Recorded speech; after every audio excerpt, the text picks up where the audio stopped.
E hoje nós vamos começar mais um devocional falando sobre Shalom completa.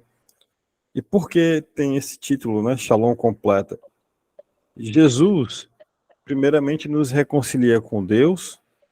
Ele faz o papel de Finéia, que afasta a ira de Deus e traz a sua família para uma aliança de paz. Esse é o papel que Jesus faz, se tivermos que comparar. O amor, ele lança fora todo o medo, gerando essa paz que nós tanto precisamos e necessitamos para encontrar e ter acesso à salvação. Essa paz que excede todo o entendimento, que nós conhecemos verdadeiramente através da palavra hebraica Shalom. Quem pode fazer uma breve oração para nós, para iniciarmos esse momento, entregando esse momento para o nosso Senhor Jesus? Quem puder, liga o microfone e faz a oração. Senhor, meu Deus, meu Pai, como a tua palavra nos fala, Senhor, que a paz que excede todo entendimento, a paz que o Senhor Jesus nos dá, a paz vem somente dele. Senhor, pedimos hoje nesse dia, Pai, queremos te agradecer, Deus amado, Deus fiel, pelo dom da vida, pelo milagre da vida. Agradecer pelo milagre da vida, Senhor. Obrigada por mais um dia, Senhor, que estamos aqui na tua presença. Agradecido, Pai amado, Pai querido, que vem de ti esse dia maravilhoso. Nos abençoa nesse dia, nos dando a tua paz no nosso coração, em nome de Jesus. Ó Senhor Deus, meu Pai, sabemos, Deus amado, Deus fiel, que os tempos difíceis, esses tempos, Senhor, da tua paz, vem, Senhor Deus, meu Pai, no nosso coração, derramar a bênção de cura, curar os nossos corações, que os nossos corações venham, Senhor Deus, meu Pai, se encher da tua paz, para sermos e fazermos a diferença, imitadores de Cristo, Senhor, nesse mundo, em nome de Jesus, onde nós passarmos, onde nós formos, Senhor, vermos, Senhor, em nós, imitadores de Cristo, trazendo-nos e dando a paz às pessoas, Senhor, na nossa família, na nossa casa, em nome de Jesus. Nós só temos que te agradecer, Senhor, por tudo. Que a tua palavra, Senhor, hoje, Pai amado, Pai querido, venha adentrar nos nossos corações, derramar a bênção de cura, de luz, aleluia, no nosso coração. É assim que nós oramos, te agradecemos. Amém? Amém. Amém. Amém. Glória a Amém. Deus. Amém. Glória a Deus. Bom, eu quero fazer uma pequena analogia para a gente entender um pouco melhor a respeito do amor que lança fora o medo. 2 soldados foram presos. A gente vai fazer eu vou fazer essa analogia, depois a gente vai partir para a leitura bíblica, tá? Então vamos lá. 2 soldados foram presos e levados e condenados à morte. Lá, diante do paredão, no fuzilamento, foi perguntado para os dois quem deveria morrer primeiro. Um olhou para o outro e disse assim, ó, ele aqui. Isso acontece porque, no fundo, todos nós temos medo de morrer. Aliás, muitas pessoas que não conhecem verdadeiramente a verdade possuem o medo da morte. Verdade. Agora, imagine você nessa situação. Você na condição de pai, na condição de mãe. Você nessa situação. E do seu lado, quem está do seu lado na parede de fuzilamento é o seu filho, a sua filha. Se perguntassem para vocês quem deveria morrer primeiro, qual seria a sua resposta? Muito possivelmente, você ia dizer, eu. Isso acontece porque o amor perfeito O amor verdadeiro, ele lança fora o medo. Se você abrir sua Bíblia em 1 João, na Epístola de João, no capítulo 4, no verso 18, para quem não tem Bíblia, eu estou compartilhando a tela. Para quem tem Bíblia, é interessante abrir, folhear a Bíblia, né? E se adaptando com ela, para você também, com o tempo, poder se adaptar, né? Observar onde ficam as passagens. A epístola, 1 João, fica no finalzinho da Bíblia, um pouquinho antes de Apocalipse. E nessa epístola, no capítulo 4, no versículo 18, o apóstolo João fala: no amor não há medo. Pelo contrário, o perfeito amor expulsa o medo, porque o medo supõe castigo. Aquele que tem medo não está aperfeiçoado no amor. Aquele que tem medo não está aperfeiçoado no amor. Antes de tirar qualquer conclusão a mais a respeito disso, eu gostaria também que a gente pudesse fazer um entendimento um pouco mais aprofundado sobre a paz. Então, agora eu quero que você vá comigo para que a gente possa começar a nos aprofundarmos nessa leitura aí. Eu quero que você vá comigo lá para o livro de Gálatas, no capítulo 3. Abre lá no livro de Gálatas, no capítulo 3. Volta um pouquinho na tua Bíblia. Gálatas, capítulo 3. E você vai ler comigo. Quem encontrar primeiro já pode ler. Pode ligar o microfone e ler. Gálatas 3, do capítulo 10. Gálatas capítulo 3, do versículo 10 ao versículo 13. Todos aqueles, pois, que são das obras da lei, estão debaixo da maldição. Porque escrito está: maldito todo aquele que não permanecer em todas as coisas que estão escritas no livro da lei, para fazê-las. E é evidente que pela lei ninguém será justificado diante de Deus, porque o justo viverá da fé. Ora, a lei não é da fé, mas o homem que fizer estas coisas, por elas viverá.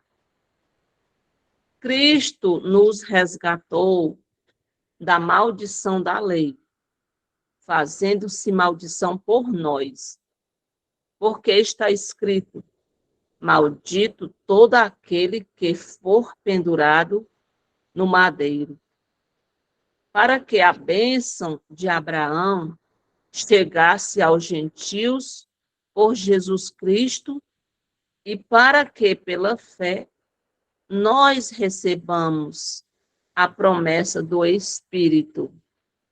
Amém? Amém, glória a Deus.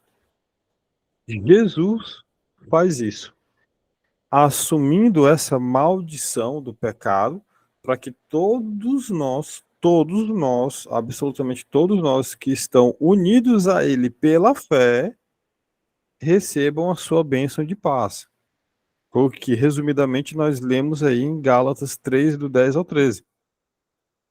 É muito importante nós olharmos que a lei, ela prometia uma bênção e vida para aqueles que obedecessem os seus mandamentos, mas uma maldição e morte para aqueles que o desobedecessem. A lei, ela promete isso, está lá em Deuteronômio. Deuteronômio 11, do 26 ao 28, Deuteronômio capítulo 30, do 19 e 20. Está lá escrito. Vamos ler? Vamos ler para não ficar só no que eu estou falando. Deuteronômio, capítulo 11, versículo 26 até o 28. Olha só o que está escrito em Deuteronômio. Está aqui na tela. Deuteronômio 11, 26 ao 28. Preste atenção. Versículo 26. Preste atenção. Hoje estou pondo diante de vocês a bênção e a maldição. Versículo 27. Vocês terão bênção se obedecerem aos mandamentos do Senhor, o seu Deus, que hoje lhe estou dando. Versículo 28. Mas terão maldição se desobedecerem aos mandamentos do Senhor, o seu Deus, e se afastarem do caminho que hoje lhes ordeno, para seguir deuses desconhecidos. Deuteronômio 11, 20, capítulo 11, versículo 26 ao versículo 28. Então a lei, ela nos traz uma bênção, uma linda promessa, mas ela também nos traz uma maldição. Certo, Jossi? E qual é o problema disso? Qual é o problema se na lei traz? O problema é que pecadores não obedecem e nem podem obedecer. Pecadores não obedecem e nem conseguem obedecer. É impossível de um pecador obedecer todas essas leis. É impossível. Vamos lá para Romanos. Agora eu vou pedir para que alguém faça essa leitura. Romanos, capítulo 8, verso 7 e verso 8. Quem encontrou, dá um glória a Deus aí e pode ler. Glória a Deus.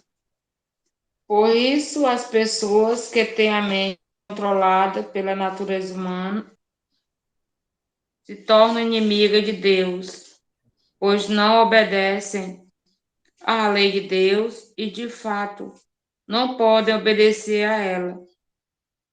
8.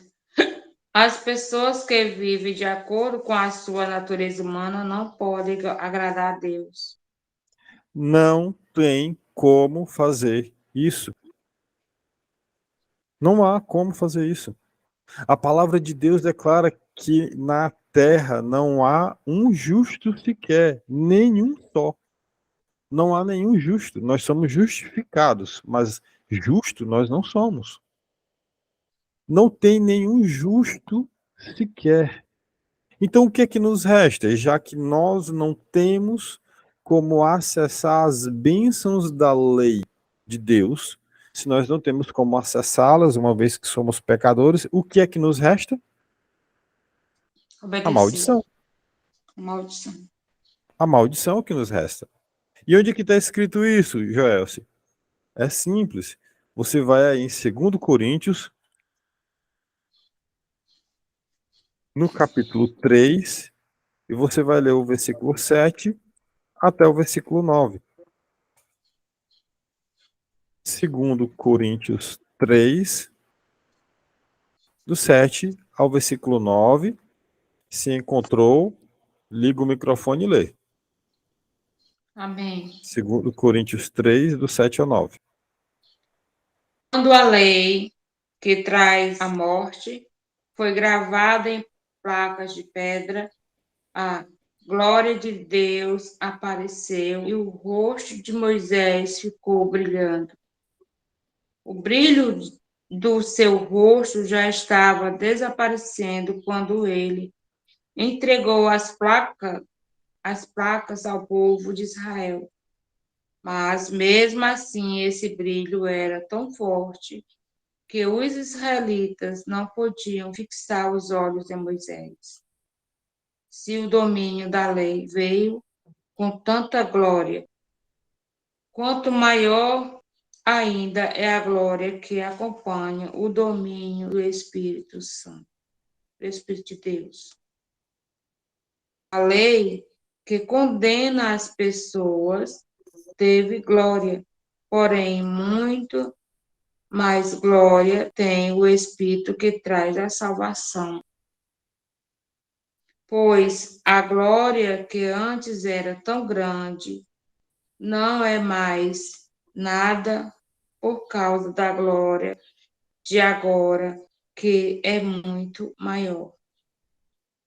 De modo que, se houve glória naquilo que durou somente um pouco de tempo, muito mais glória tem aquilo que dura para sempre. Aleluia.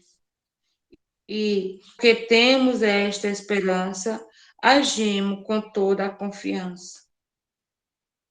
Nós não fazemos como Moisés, que cobria o rosto com um véu para. É até o 9, viu, mãe? Amém. Até o 9. Passei do 9. Então vamos lá. Então, muita atenção agora. Quanto ao que, né, como é que eu posso falar? Quanto ao que se refere que a lei não é baseada na fé, como que nós lemos, nós precisamos entender que a justiça, essa justiça baseada na lei, precisa do cumprimento de mandamentos, certo? A lei não é baseada na fé.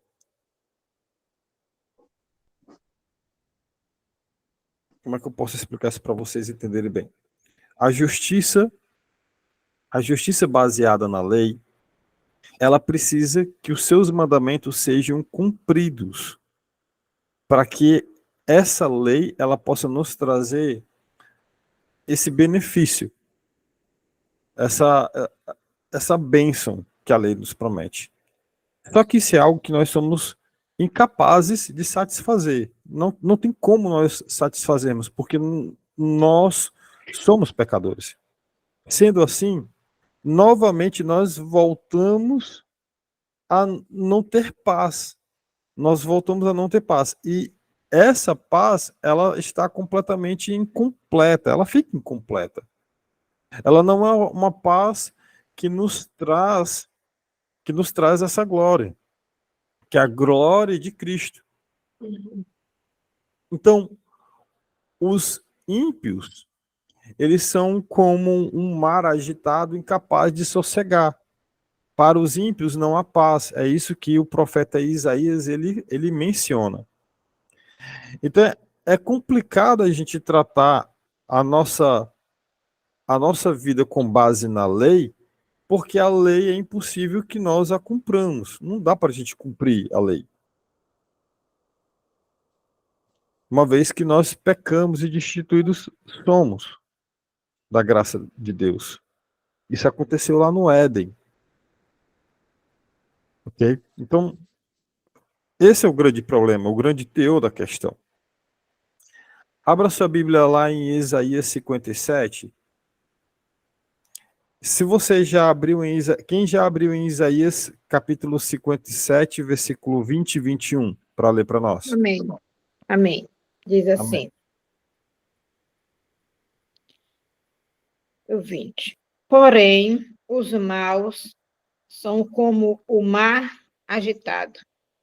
As suas ondas não se acalmam e trazem lama e sujeira para a terra. O 21. Não há segurança para esses pescadores. Ó meu Deus, falou. O meu Deus falou. Amém. Amém. Tá vendo? Para os ímpios não há paz com Deus. Isso já estava escrito pelos profetas. Aqui Isaías ele mostra claramente que não há paz, não há paz, não há paz, diz o meu Deus. Não tem paz, não há paz entre os homens e Deus. Até esse momento aí não há paz. Quem que traz a paz? É claro que nós vamos ver que quem traz a paz é Jesus, ele nos restitui, ponto. Mas até a gente chegar lá, o que eu estou mostrando para vocês aqui, a luz da palavra de Deus, através do Espírito Santo, é que não há paz entre nós. Não tem paz. Sem o sacrifício de Jesus, não tem paz entre nós e Deus. É típico do profeta Isaías também, se você fizer uma breve leitura do livro de Isaías, é típico dele não permitir que as palavras de esperança tornem a pessoa surda quanto às alternativas reais que existem na vida dele. Eu vou tentar explicar de uma outra forma. Mesmo que um rei, um exemplo, eu vou estou dando um exemplo agora, tá? Abre aspas. Mesmo que um rei que é prometido, ele foi prometido, ó, tem um rei que vai vir daqui a 3 anos. E isso não nos liberta da nossa necessidade de se confrontarmos com a situação do estado atual em que nós vivemos. Então não é porque eu tenho uma promessa que um rei daqui a 3 anos, um exemplo, vai vir aqui no Brasil, né? E aí vai virar que vai ficar tudo bem aqui no Brasil, que por causa disso eu vou abaixar minha guarda e não me consertar.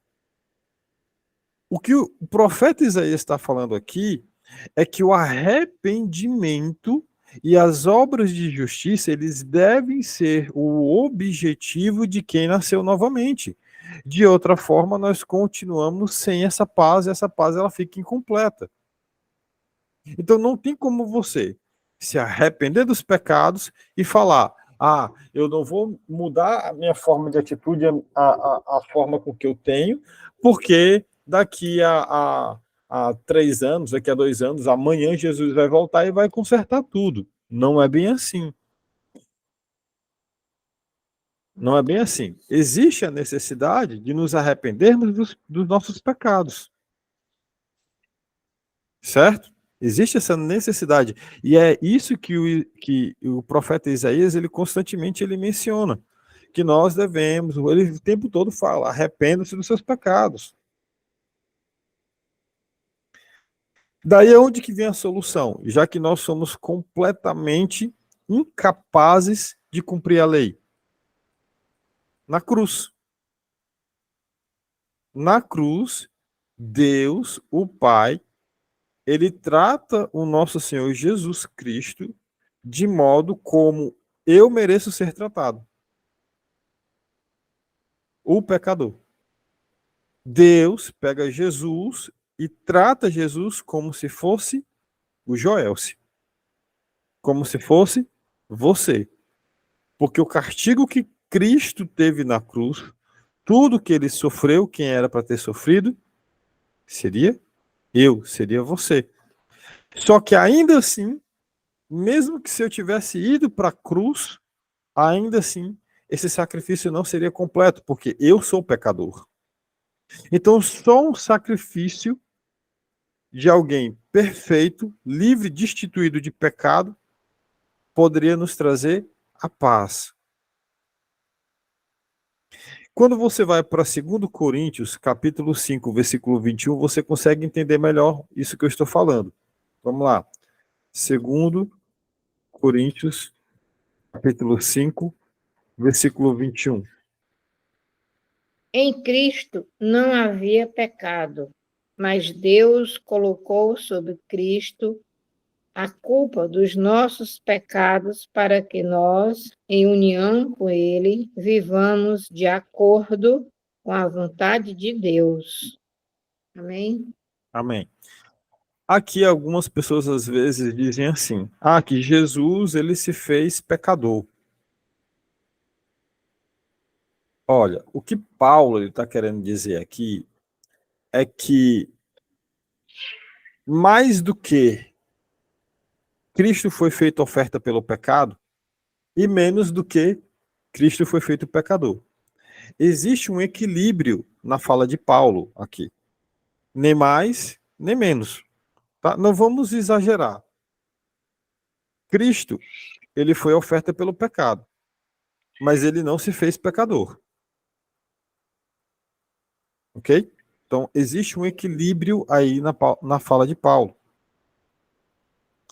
Deus, ele tratou Jesus como se fosse pecador, e ele se tornou objeto da ira de Deus, carregando a penalidade do pecado em nosso lugar. É isso que acontece. A resolução que Cristo toma na hora que ele decide ir para Jerusalém sofrer, ela corresponde, essa decisão, ela corresponde com o propósito de Deus de não poupar o seu filho e entregá-lo na cruz por nós. São decisões iguais. São decisões. Cristo decidiu, eu vou para Jerusalém e eu sei que lá eu vou ser crucificado. É a mesma decisão que Deus fala, eu vou dar o meu filho como sacrifício perfeito. São decisões tomadas que se relacionam, que se completam, que são iguais, que são similares. Abra aí sua Bíblia no Evangelho de Marcos, capítulo 8, no versículo 31. Então Jesus começou a ensinar-lhes que era necessário que o Filho do Homem sofresse muitas coisas, fosse rejeitado pelos anciões, pelos principais sacerdotes e pelos escribas, fosse morto e que depois de 3 dias ressuscitasse. Marcos 8,31. Jesus sabia o que ia acontecer com ele. Ele não foi sem querer querendo. Ele não foi desavisado. Foi uma atitude deliberada, foi uma atitude proposital. Olha, eu sei o que vai acontecer comigo quando eu for para Jerusalém. Mas é necessário que estas coisas aconteçam.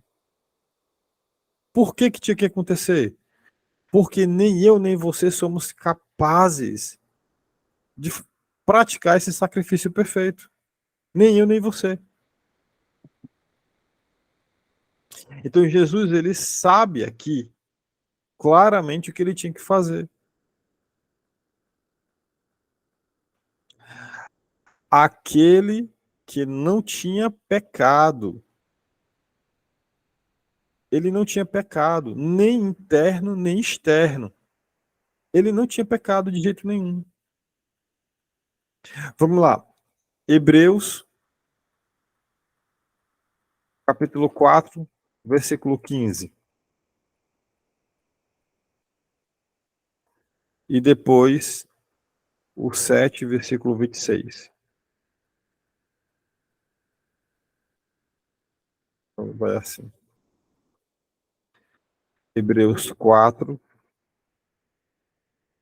versículo 15. Hebreus 4:15. 4, é.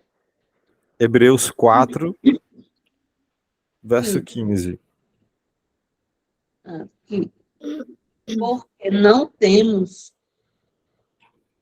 um sumo sacerdote que não possa compadecer-se das nossas fraquezas, porém, um que, como nós, em tudo foi tentado, mas sem pecado.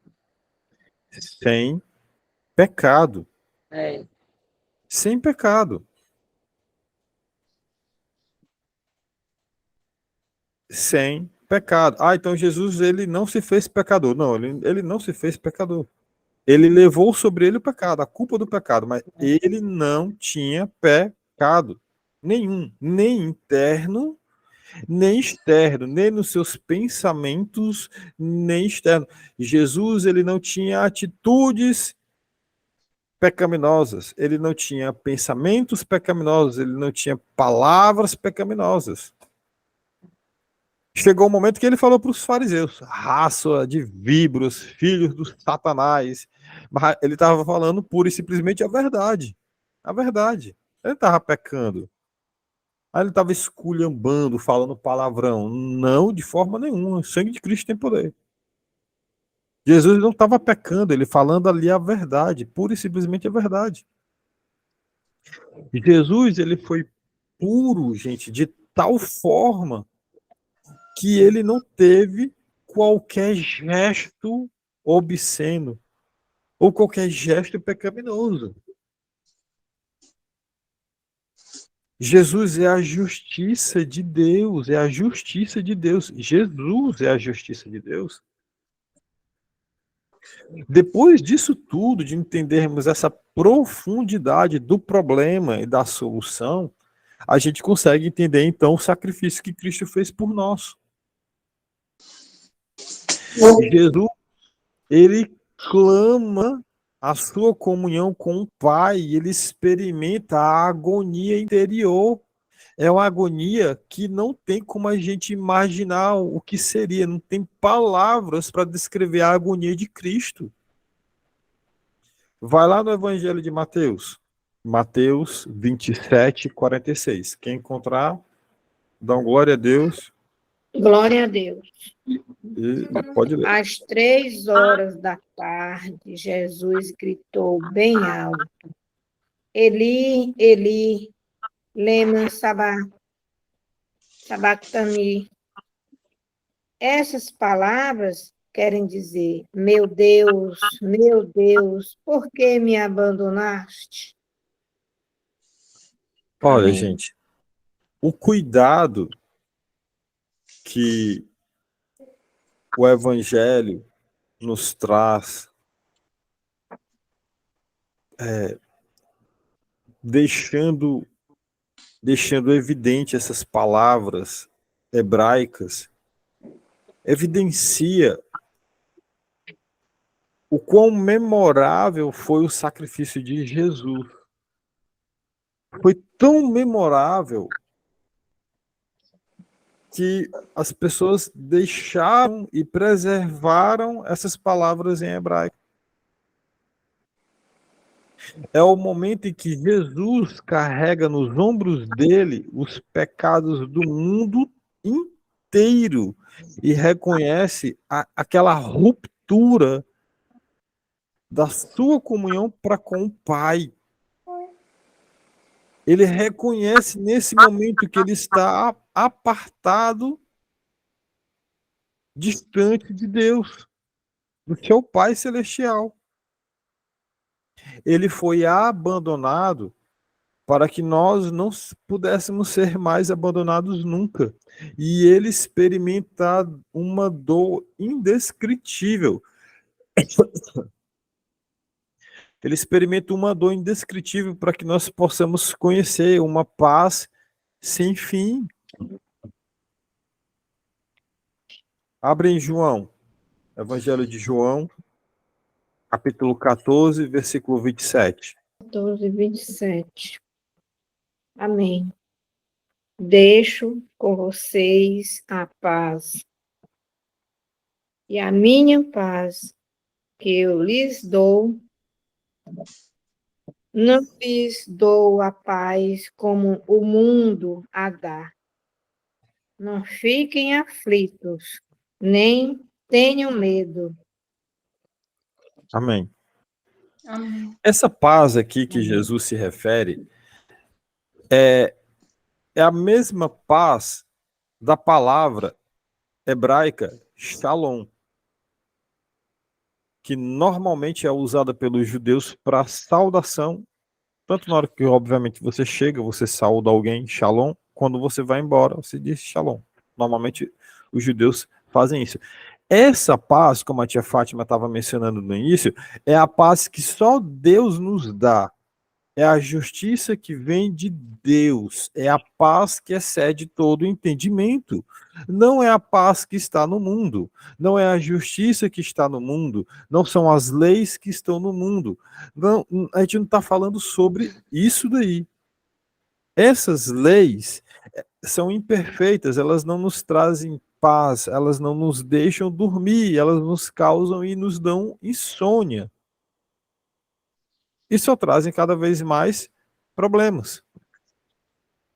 A paz que Deus dá não é a paz que está no mundo, é a paz que excede o entendimento, é Jesus Cristo, o príncipe da paz. A paz ela é uma pessoa. A paz não é um sentimento, a paz ela não é um estado de é que nem as pessoas do mundo bebem cerveja, ficam relaxadas e dizem, estou em paz. Aí fica lá. Não, não é isso. Shalom é uma palavra muito mais abrangente do que paz. Essa paz o mundo não oferece. E não tem base de sustento nenhum. A paz que Jesus se refere, ela lança fora o medo. Essa paz, ela lança fora o medo. É uma paz completa. É a paz que está aí na tela, descrita em 1 João, capítulo 4, no verso 18. No amor não há medo, pelo contrário, o perfeito amor expulsa o medo, porque o medo supõe castigo. Aquele que tem medo não está aperfeiçoado no amor. Esse é o amor. Pode falar, tia. Joyce, meu filho, você me permite dizer, só para complementar a sua Claro, tese, tia. seu assunto, Claro. em Lucas, olha, em Lucas, Lucas 24:49, o Senhor Jesus diz para os discípulos dele, ele diz, eis que sobre vós enviei a promessa de meu Pai. Ficai, porém, na cidade de Jerusalém, até que do alto sejais revestido de poder. Isso aqui Jesus diz para os discípulos dele, na aparição que Jesus faz a eles, quando Jesus ressuscita e sobe ao céu, né? E se você ver também João 14, vai dizer, não perturbeis o vosso coração, porque Jesus vai enviar o Consolador. Muitos, irmão Joacinha, porque eu já vi isso, de a gente estar num culto, numa assim, e pessoas pensar que a promessa que Deus vai deixar, ele acha que é alguma coisa que Deus está te prometendo. Alguma coisa assim, terrena, não? A palavra do Senhor diz que buscai Deus em primeiro lugar e as demais coisas serão acrescentadas. A promessa que o Senhor deixa para nós é o Espírito Santo. Amém. Amém? O poder e a glória dele é o Espírito Santo. Glória a Deus. Glória a Deus, tia. É isso. É a isso. paz, a paz, a paz que nos enche. Shalom. Então, como que a nossa paz fica completa? Como que nós temos shalom de forma completa? Entendendo que pela lei nós não conseguimos, mas pela justificação da obra redentora de Cristo na cruz, aí nós somos justificados, remidos, lavados de nossos pecados e encontramos paz com nosso Deus, encontramos paz com os outros, encontramos paz com nós mesmos, repletos do Espírito Santo de Deus. Amém? Amém. Tia Amém. Fátima, faz uma oração para encerrar esse momento. Quando terminar, eu paro de gravar e aí a gente pode abrir os microfones se vocês quiserem comentar o quanto vocês precisarem, tá bom? Então, faz uma oração, tia, por favor, por nós. Glória a Jesus. Aleluia. Senhor Jesus, queremos te agradecer, ó Deus, pelo seu amor, pelo seu zelo, pelo seu carinho, pelo qual o Senhor tem cuidado de nós. Senhor Deus, querido Pai, nós clamamos, Senhor, e te pedimos o Espírito Santo, em nome de Jesus. Aviva o Espírito Santo, os dons do Espírito Santo sobre a tua igreja. Senhor, O Espírito Santo de Deus, teu poder e glória, venha dominar toda a carne, todo o nosso ser pecaminoso, Senhor. Em nome de Jesus, venha dominar as trevas, iluminar, aleluia, os nossos corações, a tua luz da tua palavra. E que o Espírito Santo de Deus venha derramar sede de busca incessante pela tua palavra, porque a tua palavra tem todo entendimento e sabedoria, Senhor. Não te pedimos bem, Senhor, que o teu maior bem que o Senhor tem para nós é o Espírito Santo, que nós possamos, Senhor, na nossa caminhada de igreja, nosso dia a dia, Senhor, o teu Espírito Santo vir sobre nós, ter domínio próprio sobre nossas atitudes, nossas ações, em nome de Jesus. É assim que nós já te clamamos, te oramos, já te agradecemos, em nome de Jesus. Amém? Amém. Glória a Deus. Glória a Deus. Que o Senhor Amém. seja louvado. Amém. Glória a Deus. Glória a Deus.